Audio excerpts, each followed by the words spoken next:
The arrival. The distortion rippled through space like a stone cast into a still pond.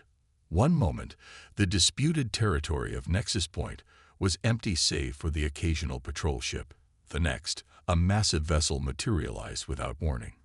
Its hull gleamed with a material neither entirely metal nor ceramic, absorbing rather than reflecting light. Nearly 2 kilometers in length, the ship hung motionless against the backdrop of stars, its presence immediately triggering alarms across 3 different stellar empires. At Outpost Vega, the primary human installation in the sector, Commander Elena Reyes was halfway through her morning coffee when the alert sounded. She rushed to the command center, her uniform hastily straightened. "Report," she ordered, stepping onto the bridge. Lieutenant Kegoa gestured to the main view screen. "Unknown vessel appeared 37 minutes ago, Commander. Size and configuration unlike anything in our database." Elena studied the magnified image. The ship's design was sleek yet formidable, with lines suggesting both speed and power. Most puzzling were the markings visible along its hull. "Are those human symbols?"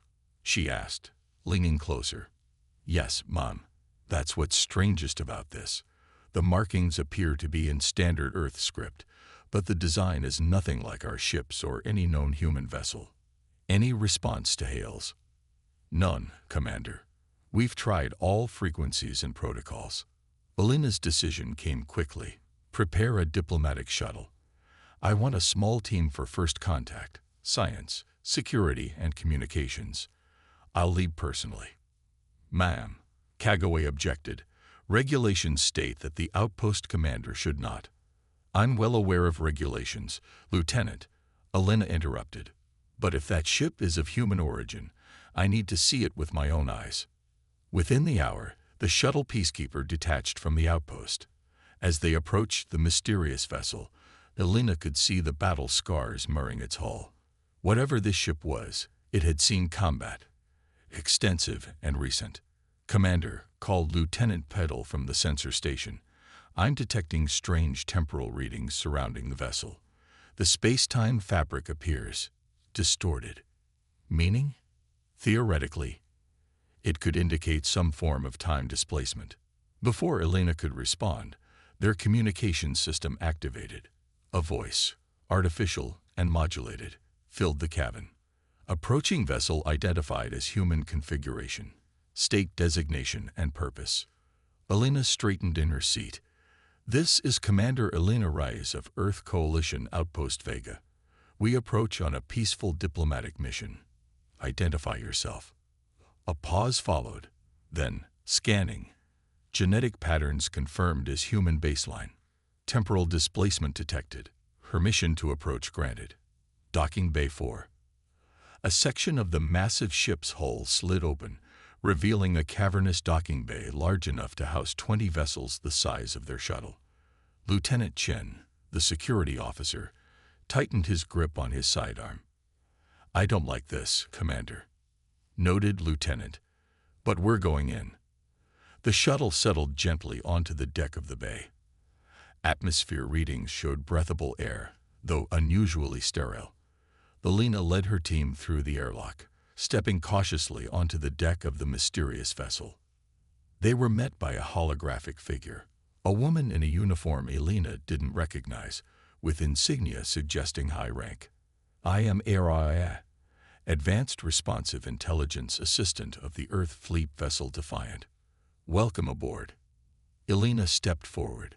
"Thank you for allowing us entry. Your vessel appeared unexpectedly in disputed territory. We'd like to understand your purpose here." The hologram's expression remained neutral. "Commander Reyes, this situation requires context beyond standard protocols. Captain Harlow will speak with you directly." The hologram led them through corridors of technology far beyond current human capabilities. They passed rooms with equipment that defied analysis and weapons systems that made their standard-issue arms look like children's toys. They finally entered what appeared to be a medical bay. On a recovery bed lay a woman in her 50s, her uniform similar to the holograms, but bearing more decorations. Despite appearing weakened, her eyes were sharp and alert. "Commander Reyes," the woman said, her voice raspy but strong. "I'm Captain Diana Harlow of the HFY Defiant. According to your transponder signature, the date is March 14, 2287. Is that correct?" Elena nodded slowly. "Yes, Captain. That's the current date." Harlow closed her eyes briefly. "Then we've arrived 83 years earlier than intended. The temporal jump was more imprecise than we calculated." "Temporal jump?" Lieutenant Patil asked, unable to contain his scientific curiosity. "Yes," Harlow confirmed. "The Defiant was launched in the year 2457. We've traveled back 170 years. The implication struck Elena like a physical blow. "You're from the future. But why?" Captain Harlow's expression darkened. "Because in our time, humanity and every other spacefaring race in this galaxy are on the brink of extinction. We came back to prevent it." Before Elena could process this information, Lieutenant Chen's communicator chimed. "Commander, we're receiving urgent messages. The Krell Hegemony and Cythrian Collective have both dispatched battle fleets to this location. They're demanding access to the unknown vessel." Captain Harlow attempted to sit up, wincing with the effort. And so it begins again. The squabbling over technology while the real threat grows stronger in the shadows. Araya's hologram appeared beside the bed. "Captain, surveillance drones report multiple approaching fleets. Estimated time to weapons range, 14 hours. Elena turned to Harlow. "Captain, I need to understand what we're dealing with. What threat are you talking about? And why have you come back in time?" Harlow gestured to a chair beside her bed. "Sit, Commander. What I'm about to tell you will change everything you thought you knew about humanity's future." Over the next hour, Harlow explained their mission. In her timeline, a species from beyond the galaxy's edge had appeared, calling themselves the Devourers. They weren't conquerors in the traditional sense. They were consumers, breaking down entire planets and civilizations into resources, assimilating technologies, and leaving nothing behind. By the time humanity and the other major powers realized the true threat, it was too late. The galaxy had been divided, weakened by centuries of conflict. The Defiant, Harlow explained, was our last hope. We developed temporal displacement technology and equipped our most advanced warship with everything we had left: weapons, shields, and most importantly, the complete technical database for all defensive systems effective against the Devourers. "And you came back to warn us," Elena concluded. "More than warn you, we came to help you prepare. The Devourers aren't just coming, Commander. Their scout ships are already here, at the edges of explored space, watching and analyzing." Elena's communicator chirped. "Commander, this is Outpost Vega. We've received demands from both the Krell and Cythrians. They're claiming salvage rights to the unidentified vessel and ordering all human personnel to withdraw. They've threatened military action if we don't comply." Elena looked at Harlow. "If what you're saying is true, we can't let either of them claim this ship." "No," Harlow agreed. "But neither can you protect it alone. The technology aboard the Defiant must be shared among all species capable of fighting. That was our mission, to unite the galaxy before it's too late. Unite the Krell and Cythrians with humans. Captain, these species have been our adversaries for generations. The idea of sharing advanced technology with them is exactly what didn't happen in my timeline," Harlow interrupted. "And that failure doomed us all." As they spoke, Araya appeared again. "Captain, long-range sensors have detected anomalous energy signatures at the Helios boundary. Pattern matches Devourer scout vessel configuration." Harlow's face went pale. "They're already here, earlier than in our timeline." "What do we do?" Elena asked. "We show them what they're up against," Harlow said grimly. "And then we give them a choice: stand together or fall alone." The Alliance. The command center of Outpost Vega had never hosted such a diverse gathering. Representatives from the Earth Coalition sat opposite their Krell counterparts, the reptilian alien scales gleaming under the lights. The crystalline Zithrians occupied specially designed chambers that maintained their preferred atmospheric conditions. Tension filled the room as Elena finished explaining Captain Harlow's warnings. The evidence, sensor logs from the Defiant showing anomalous activity at the galaxy's edge, played on the main screen. High Marshal Krasix of the Krell hegemony hissed dismissively. Convenient tales of future doom, brought by a human vessel with technology that would shift the balance of power. Why should we believe any of this? Because the alternative is extinction, Captain Harlow replied, entering the room with the assistance of a medical exoframe. Despite her weakened condition, her presence commanded attention. I watched the Devourers consume Earth. I watched them tear apart Krell Prime and shatter the Zithrian homeworlds. They don't discriminate. All life is simply resources to them. First Facet Zillerin, the Zithrian representative, chimed in with a voice like crystal bells. If these Devourers are as powerful as you claim, how could sharing technology possibly save us?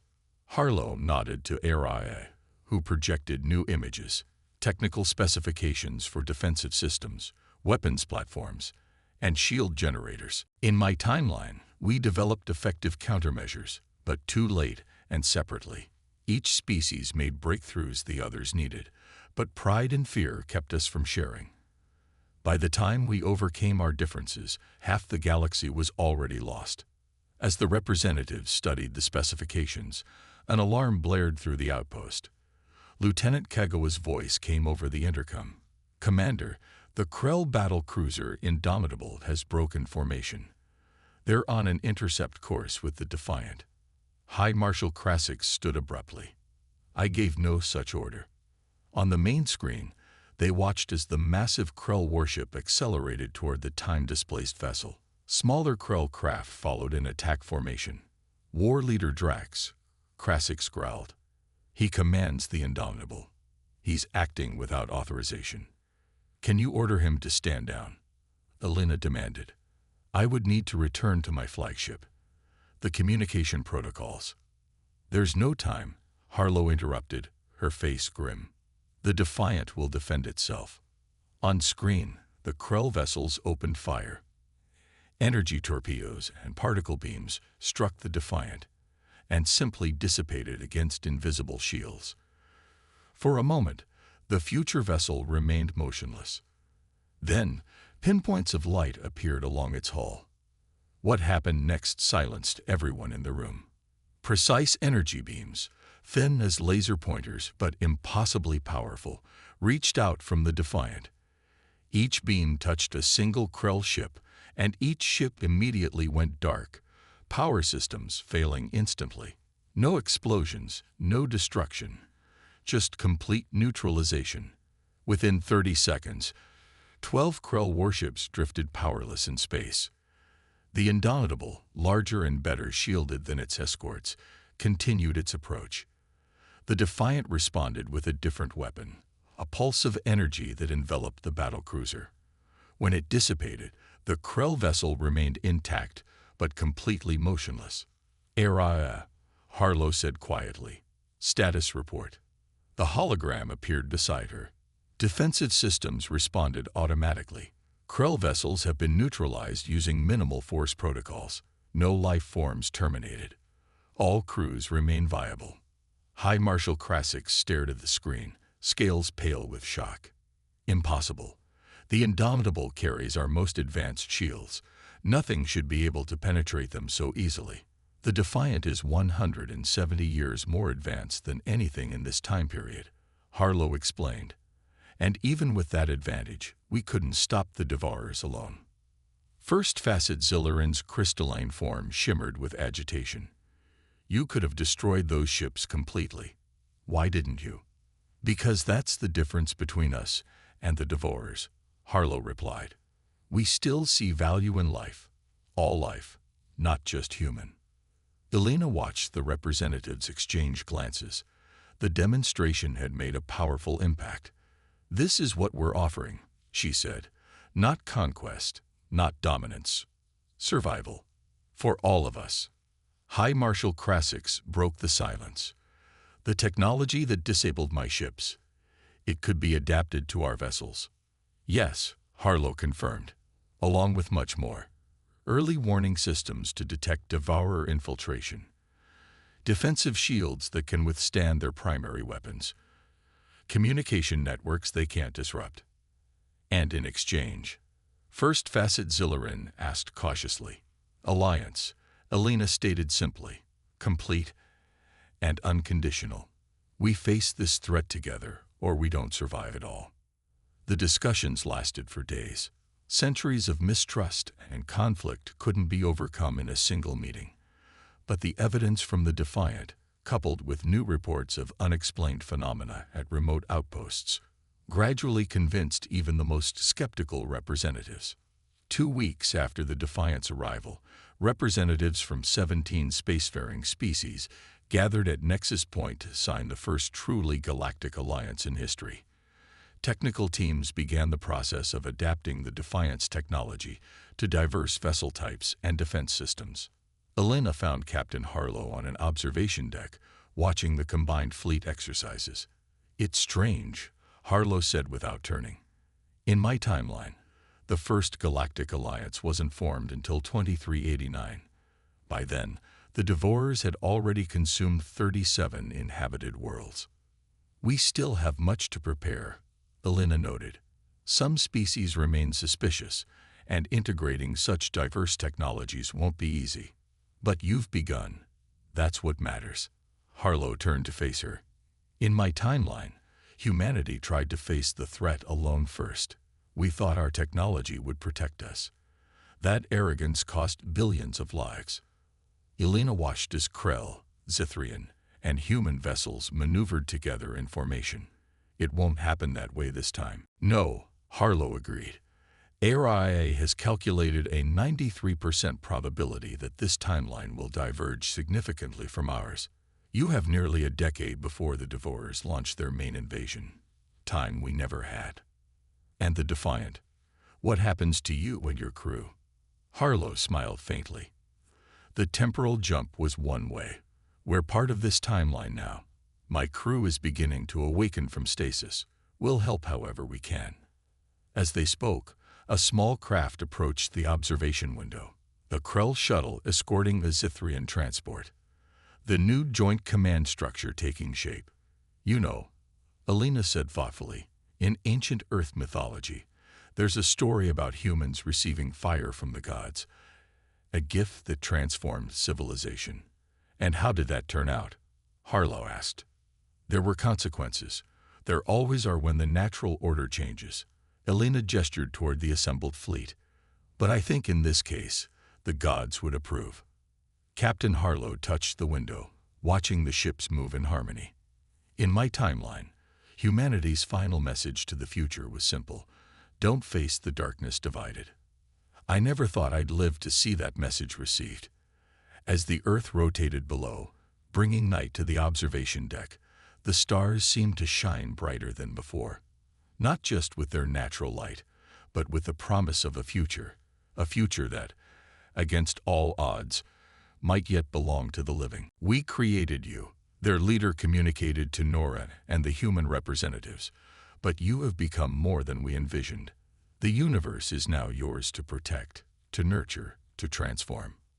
As the architect's crystalline ships dissolved into streams of quantum information, returning to civilizations so ancient they had witnessed the birth of galaxies, humanity faced its new reality.